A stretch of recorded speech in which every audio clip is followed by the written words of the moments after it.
கடலூர் முதுநகர் சிங்காரத்தோப்பில் உள்ள சுனாமி நினைவு தூணுக்கு மீனவர்கள் மலர் வளையம் வைத்தும் மலர் தூவியும் அஞ்சலி செலுத்தினர்.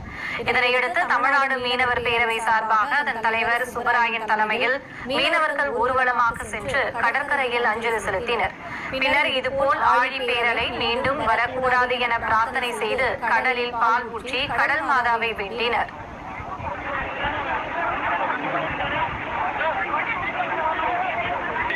ஆண்டு நிறைவேற்றி செலுத்துகிறோம். கடல் மாதாவுக்கு பாலை ஊற்றி பூ தூவி கடல் மாதா இந்த நிலை யாரும் எதுவும் வரக்கூடாது. அனைத்து மக்களும் அனைத்தும் பாதுகாப்பா இருக்கணும். எல்லாரும் மக்களும் எந்த பாதுகாப்பும் இல்லாம சந்தோஷமா இருக்குன்னு சொல்லிட்டு நீங்க எல்லாம் செஞ்சிருக்கோம்.